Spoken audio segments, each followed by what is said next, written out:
Okay, we're going to do an overview of the Jobs module in Microsoft Dynamics NAV 2016. I have logged into NAV as a project manager. Within NAV, each user can potentially have a different role depending on what it is you would like to see within the system when you first log in, and as it also relates to certain levels of security. So I'm a project manager. That means I get to look at upcoming invoices, work in process. I have a list of notable customers, reports, and notifications. Also across the top, I'm able to access things like a job journal, resource journal, timesheets, and other areas that are relevant to me as a project manager. Let's get started. I'm going to click on Jobs, and here I see a list of the open jobs in the system, and I'll go to Reports because I'd like to get an overview of what's going on right now for my various jobs. I'm going to first look at cost, and then I'll look at price. Let's draw a distinction. Cost is the internal cost that my company is incurring relative to the job. Price is the external price that I'm going to charge the customer for my work. And so cost is internal, price is what we're charging externally. So let's check out our costs. Here I'm able to see various jobs, for example, the setting up 8 work areas or the setting up of 10 conference rooms. And then according to the work breakdown structure, I can see my actual total cost with subtotals and my budgeted total cost. So I can see I have a small variance here. Actually not that small, it's 20%. And then I see I've got a variance here as well. So that's my internal cost. How about what I've invoiced the customer? For that, I'll go to my actual to budget from the price standpoint. And again, looking at the job in question,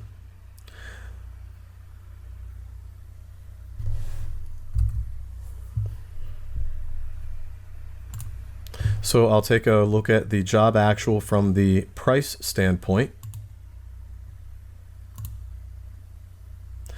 And again, looking at my jobs, it appears I have not invoiced anything.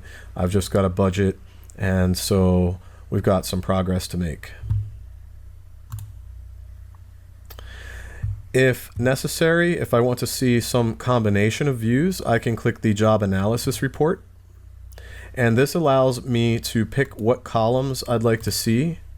So this is configurable for each user. And if I'm international, I can even choose whether to show it in my local currency or foreign currency.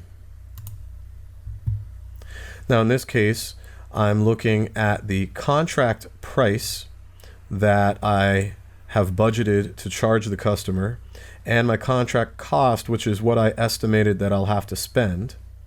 Alongside that, I have my scheduled cost, which is what I'm internally managing to, and then I have my usage, which are my actuals to date. So we've got nice summary reports available here. If necessary, there are others available, and then if I need to, I can get all the way down to transaction by transaction detail.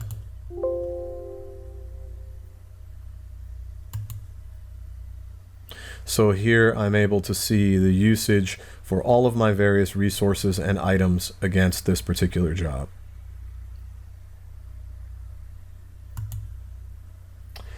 Now, if I want to get more information about the Guildford job, I'll simply double click it, and this is what we call the job card. So if you're setting up a brand new job, you would enter a job number, description, you'd pick a customer, so this is going to the Guildford Water Department, and then indicate the address of the work and possibly a contact. The status begins with a status of planning. So you can imagine that if you're in an industry that requires a lot of bids and proposals, if you have a bid coming up, the first thing you do is create a job for it and set that job to a status of planning so that you can do detailed line level estimates. Once you've completed your estimating process, you will change the status to quote, and then you'll issue your proposal. Once that proposal is accepted, you would then be able to change this job to a status of order and actually begin managing against that very same estimate that you created at the beginning, all the way through to completion. So you can use the jobs module for estimating and also for actual work, and it's all seamless. My line level estimating, in the general industry, we call these work breakdown packages or work packages or work breakdown structure. That is represented by what we call the job task lines. The job task lines are an unlimited list of rows that you can structure however you see fit. If you've got a very detailed breakdown of a 2-year job, for example, you could have hundreds of lines if you choose.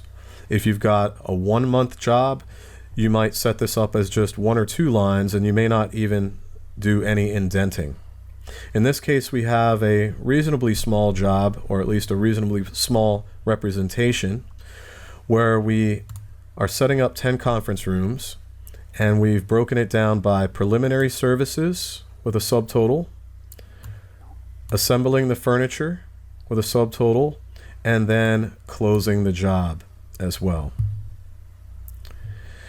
So the job task lines are where we set up the overall work breakdown structure, and then I can go to one of these lines and drill down to what's called the job planning lines. This is where we do our detailed line level estimating.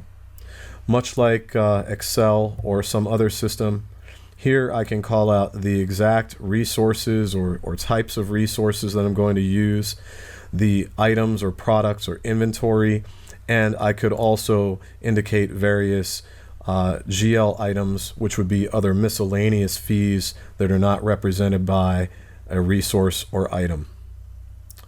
Over toward the right, I see I've estimated 8 hours for the lift machine, 40 hours for Mark, 10 of these conference tables, etc. Also to the right, I have a unit cost. Again, this is what the job will incur internally from a costing standpoint. And then I have unit price, which is how much I will bill the customer for that line item. In this case, this example, we're really looking at more of a time and material style of billing. If I want to do milestone billing or progress percentage of completion style billing, that is definitely possible too. In that case, I would have costs associated with these, but I would put my unit price onto some other tasks which represent my various milestones. So I can do an example of that at some later date. All of these lines that I entered, of course, roll up to represent the overall scheduled total cost and total contract price for this particular task. Now, how do we start to incur cost and show that we've made some progress? There are 3 overall ways. The first way is by using our internal resources. In this example, my name is Mark. I'm a project manager. I am going to be charging some of my time against this job, and so I'll show you an example of that. And also as a project manager, I am the person who approves time, and so I'll show you an example of not only submitting my time, but also approving it. We'll go down to the timesheets area, and I'll highlight this timesheet and make my time entry. So I choose the Guilford job, and then I also indicate which task I was working on. And then I can say that I did 8 hours Monday, Tuesday, and maybe 12 hours on Wednesday because we had a deadline to meet. After meeting that deadline, I was exhausted. I needed some time off. Within the timesheet system, we can not only track time against jobs or time for meetings, we can also track absences. So I took the day off on Thursday and again on Friday. So it's important to note that the timesheet system within Microsoft Dynamics NAV is not just for tracking time against jobs, it's actually a full timesheet system. For example, there are people in my organization who don't really use the main ERP system. The only thing they need to use it for is to enter time. So what I can do is set the system up to make the timesheets remotely accessible, and then my field staff can log in from home or from a tablet in their vehicle and simply enter their time and submit it. This usage is called limited users, and those licenses for that style of user is actually far less expensive than the primary full licenses that your project managers and other office staff would use. So the timesheet system is very powerful, and it's also very cost effective for rolling out to your field staff whose only use of the ERP system might be submitting their time. Going back, I've filled out my timesheet for the week, and so I'm going to submit it. Now you see the status is submitted, and I've submitted 44 hours. Again, since I happen to be a project manager, I'm going to have the ability to also approve my own time. And so I'll go back to my role center and click Manager Timesheet by Job. I'll find that submitted time, and then I have the option to approve it or reject it. If I reject it, the original submitter can go in, reopen it, and change it and submit it again. In this case, I will simply approve it, and now it's listed as approved. You'll notice also that I do not see the time associated with the days off, because in my particular case, I'm only concerned with job-related time because I am a project manager.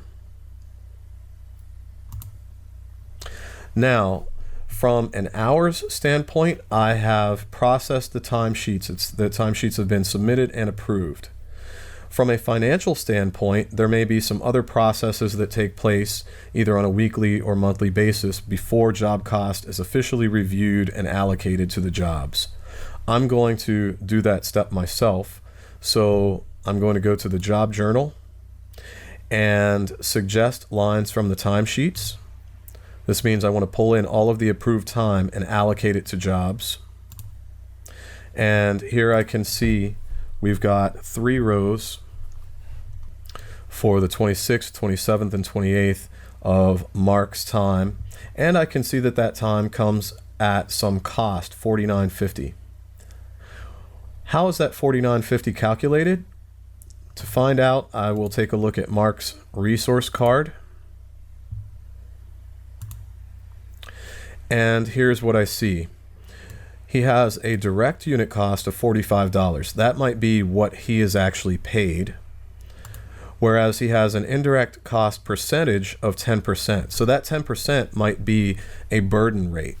You can fairly easily calculate the burden rate for your various categories of resources, and then for each employee or resource that you set up, you can give this indirect cost percentage, and thus the direct cost of $45 gets marked up to $49.50.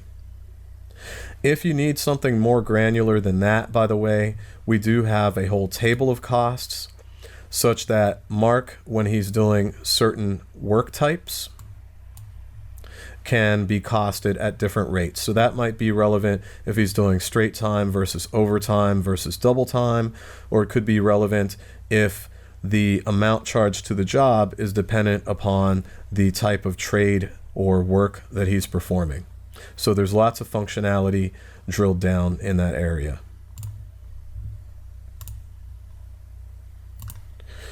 For now, I want to go ahead and get this time posted so that my project managers can see the actuals on their jobs. So I will just go ahead and click post. Okay, so I submitted my time, I approved it, and then I posted it through the job journal so that the cost will hit the job. The second major way that hours get posted against a job, or the cost gets posted against a job, is by the use of subcontractors. So if I have external vendors or external subcontractors, they are going to get paid via purchase orders and purchase invoices. So I will now go to the purchase order module and create a new purchase order. First, I'll select the vendor, who will be London Postmaster. And then I'll specify what it is that they are supplying. There is a storage system that I frequently buy from them, and so I actually have that listed as an inventoriable item.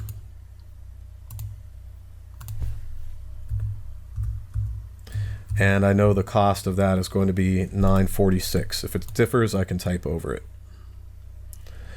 Let's make sure that we cost this to the job, and to the correct job, which will be Guilford, and to the correct task, which is the furniture assembly. Now, they are not only a vendor, but also a subcontractor of mine. So they're going to do some services for me. And for those, I don't have to treat them as resources. I don't really know all of their individual staff. And so I'm just going to charge this to a certain account.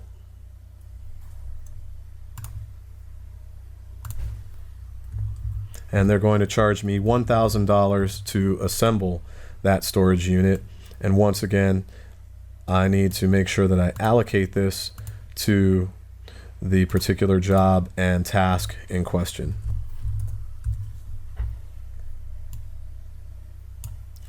Super. So now I can get my grand total. So I'm spending $1,900 with London Postmaster for them to provide the storage system.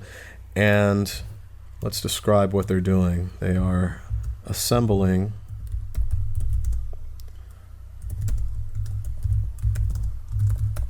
the storage system. So they're going to charge me $1,900 to bring that item in and assemble it. Now I have two steps. The first is when they complete their work and they deliver the item, I can post the receipt of the item and the completed services. And then once the invoice for that work comes in, the accounts payable department will look at the invoice, find out the PO number. They will go and find this PO in the system. They will make sure that that work and product has been received. They will verify the cost to match it, and then enter the invoice number. And now post this as a payable. All right, so I've incurred internal resource time against the job, and I have posted the use of some subcontractors or vendors against the job. Now I'm going to go back to the job, and rather than run a report, I want to get lots of details right on my screen. I will navigate over to the ledger entries, and I can see it right here. Here's the time that Mark spent on the 26th, 27th, and 28th. 8 hours, 8 hours, and 12 hours. And here is what I've incurred for London Postmaster to sell me the storage system, and to assemble that storage system, they charged me $1,000. Super. So I've done some work. I've made some progress, and now it's time for me to invoice the customer. I can do that right from this job. I'll go up to Actions, Create Job Sales Invoice, and in this case I'm going to do it just for the Guilford job because that's the one I'm managing. One invoice is created, and now I'm going to navigate my way over to that sales invoice. and take a look at it. So this is for the Guilford Water Department. So it's being sent to this address. As I mentioned, we're itemizing this on a time and material basis, and so I'm able to call out all of these details. And so I will go ahead and post this. Since you can't see my printer, I will open this back up on the screen and then go to print preview. And this is what the standard invoice would look like right out of the box. Obviously, we have a sample logo here, and so logos and formatting and all those other areas can be changed at will.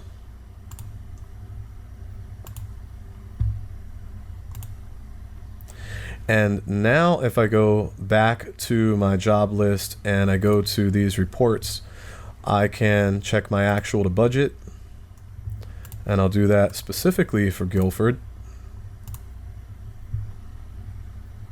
And I'm able to see now that Mark has gone over budget, spent a lot more hours assembling that furniture. We also incurred an extra $1,000 for assembling that unit. If I check price, I can see now for the Guilford job that I have invoiced all of those line items.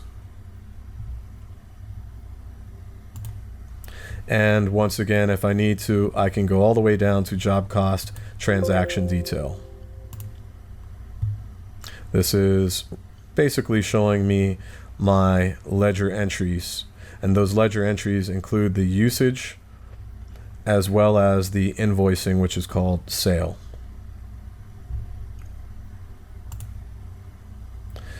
Now, finally, I may have some specific rules on revenue recognition and WIP.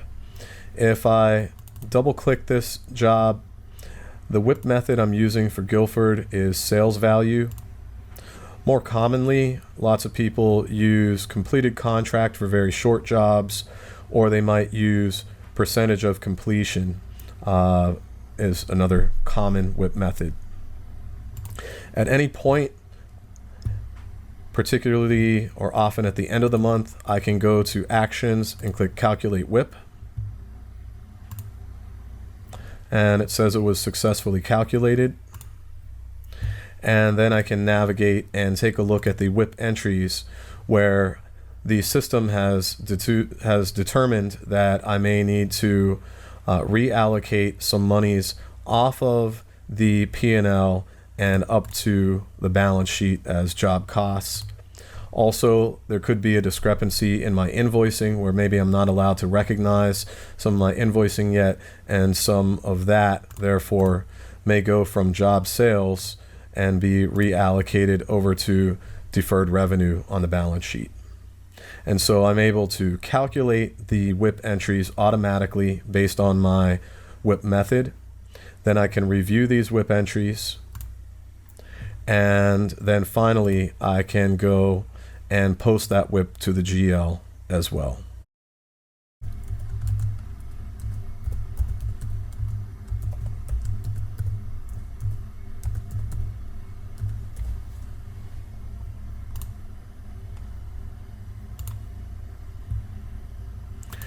And so that's largely it. I was, again, able to show how a job is set up and organized.